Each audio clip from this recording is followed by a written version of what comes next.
Olá, nós somos do programa de pós-graduação Stricto Sensu da Universidade Anhanguera de São Paulo, do programa de farmácia, e do programa de biotecnologia e inovação em saúde.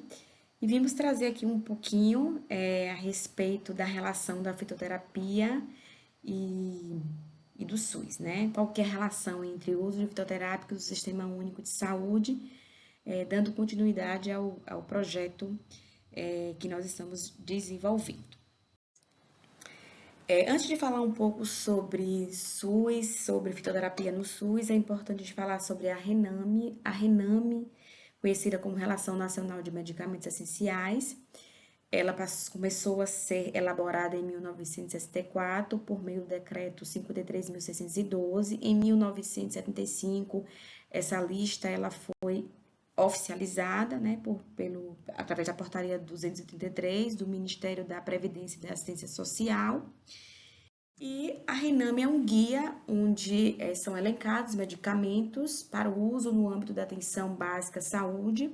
É através dessa relação que os municípios e os estados, eles tomam como base essa relação nacional para a construção de suas relações a nível municipal. E através dessa relação, existem ali, né, medicamentos e insumos farmacêuticos nos quais os estados e os municípios eles podem comprar, né, através de recursos próprios ou recursos passados pelo governo federal, medicamentos dessa relação. Essa relação, a RENAME, ela pode sofrer, né, alterações, né? Essas alterações elas são feitas pela CONITEC, que é a Comissão Nacional de Incorporação e Tecnologia do Sistema Único de Saúde, portanto, essa comissão ela é responsável pela revisão dessas relações, inclusão ou retirada de algum medicamento ou produto relacionado à saúde. Desde a sua criação, a RENAME ela passou por algumas atualizações, né, sendo que a mais recente ela ocorreu em dezembro de 2021, através da portaria 3.435. Né? Então, atualmente, nós temos a relação nacional de medicamentos essenciais de 2022, né, foi onde ocorreu a última atualização, e, portanto, é através dessa que os municípios e os estados têm tomado como referência para a compra de insumos e de medicamentos, tá? Essenciais. Contextualizando um pouquinho aí os fitoterápicos, né? Até para que a gente possa fazer um link entre fitoterapia, SUS e RENAME. Os fitoterápicos são, na verdade, medicamentos originados de plantas medicinais, né? De plantas medicinais sem alterações, né? Da planta medicinal in natura, pura, sem nenhuma intervenção química. Mas para que a gente tenha chegado até os fitoterápicos, é importante a gente saber que o uso de plantas medicinais é algo que ocorre há muitos e muitos anos atrás. Então, o uso de plantas medicinais ele é milenar, inclusive data antes de Cristo, tá? E essa prática ela foi sendo, obviamente, incorporada aí ao longo dos anos e nos dias de hoje, apesar de ser uma prática milenar, nós temos aí o uso constante de plantas medicinais e de fitoterápicos. O Brasil é um país com alta biodiversidade, né? Mais de 80% das espécies de plantas distribuídas no mundo inteiro, elas estão presentes aqui no Brasil, né? E das plantas medicinais com propriedades farmacológicas, com propriedades terapêuticas, 10% estão aqui no nosso território, no território brasileiro. Com essas características, né, com o uso milenar a nível mundial, aqui no Brasil, com o uso, né, o uso popular, o uso etnofarmacológico, o uso pelas populações, né, as políticas públicas que objetivam o uso das plantas, o incentivo do uso das plantas medicinais e fitoterápicos tem sido crescente, né? Isso trouxe para a gente aí uma série de marcos, né, importantes, né, que regulamentam e que nos mostram que as políticas públicas elas têm fortalecido o uso desse produto no nosso território, no território brasileiro. Então, um dos primeiros marcos aí legais aconteceu em 1988, no qual foi oficializado o uso de fitoterápicos na rede pública de saúde através da resolução CIPLAN número 4, né, que estabeleceu as diretrizes para se implantar assistência fitoterápica nos serviços públicos brasileiros. Tá? Em 1998, né, começou o movimento de ampliar a pesquisa na área dos fitoterápicos, né, com o intuito realmente de fortalecimento desse processo. Posteriormente, entre 2002 e 2005, né, surgiu aí a Política Nacional de Práticas Integrativas e Complementares, conhecida como PNPICS, né? Então, mais ou menos nesse período, entre 2002 e 2005. Em 2006, o governo federal aprovou a Política Nacional de Plantas Medicinais e Fitoterápicos. E em dezembro de 2008, através da portaria interministerial de 2960, aprovou o Programa Nacional de Plantas Medicinais e Fitoterápicos e cria o Comitê Nacional de Plantas Medicinais e Fitoterápicos, o PNPMF. E o que é que essas políticas, o que é que essa política nacional de plantas medicinais e fitoterápicos objetiva, né? A nossa política, ela tem muito da política, das políticas que já são praticadas e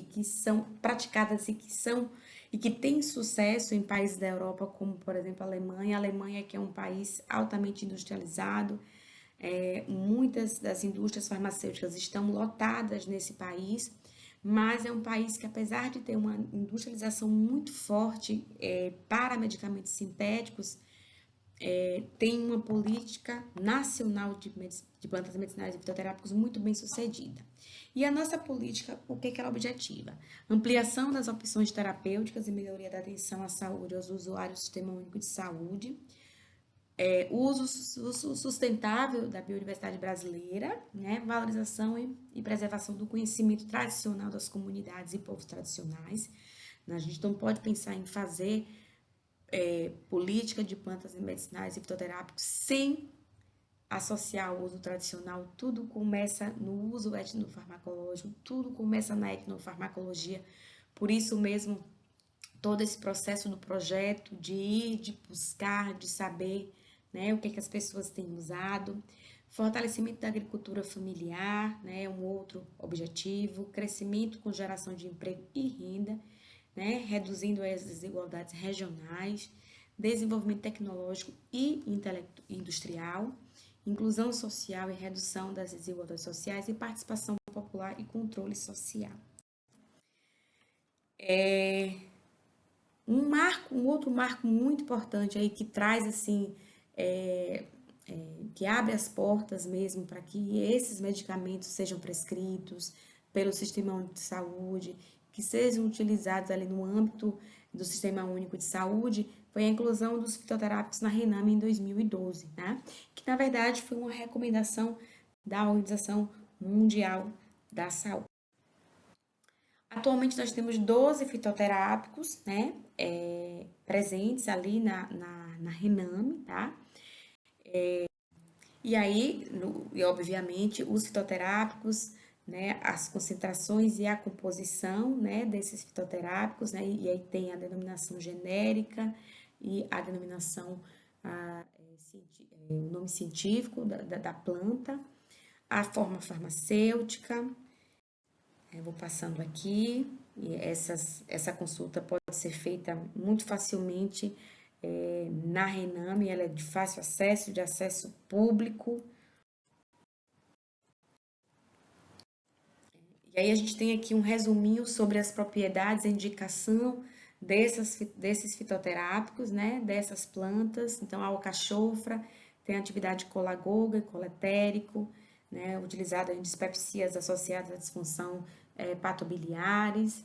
aroeira, utilizada como produto ginecológico anti-infeccioso, babosa, utilizado para queimaduras e também para psoríase, cáscara sagrada, constipação ocasional, espinheira santa, dispepsia, coadjuvante no tratamento de gastrite e úlcera duodenal, garra do diabo, utilizado como anti-inflamatório oral em dores lombares e osteoartrite, guaco, expectorante e broncodilatador, hortelã, síndrome do colo irritável, isoflavona de soja, utilizado, né, para o climatério, né, coadjuvante no alívio dos sintomas do climatério, o plantago, coadjuvante nos casos da obstrução intestinal habitual, tratamento de síndrome do colo irritável, salgueiro, salix alba, dor lombar, unha de gato é um anti-inflamatório oral e tópico nos casos de artrite reumatoide, osteoartrite e como imunoestimulante. É importante a gente trazer uma reflexão, né? A gente, desde que esses 12 fitoterápicos eles foram inclusos ali na Rename, não teve nenhuma atualização, aí a gente chama para uma reflexão, será que as pesquisas estão insuficientes, né, na área, é, ou, ou existem restrições em relação à inclusão desses fitoterápicos na Relação Nacional de Medicamentos? Esses medicamentos não estão sendo prescritos, né? Aí a gente chama atenção para um outro fator importante. Como é que está a educação dos nossos profissionais frente a esse tema, né? Os nossos profissionais de saúde, os nossos alunos estão sendo orientados em relação a essa prática, né? Aí a gente chama atenção para mais um detalhe. É importante a inclusão da temática nos cursos de saúde, né? É importante que as diretrizes curriculares nacionais dos cursos de saúde tragam, né, a necessidade, levem a necessidade para as instituições para que esse assunto ele possa ser tratado como uma disciplina, como tópico de disciplinas, ou cursos, né, para que a gente possa instruir os nossos alunos, auxiliar os nossos alunos e, quem sabe, também os nossos colegas professores, né, para que eles possam trazer essa discussão para a sala de aula, né? Porque é importante que os profissionais tenham conhecimento para que eles possam passar esse conhecimento para os usuários e, obviamente, prescrever esses medicamentos de forma tranquila e segura, tá? Muito obrigada pela atenção de vocês. Um abraço.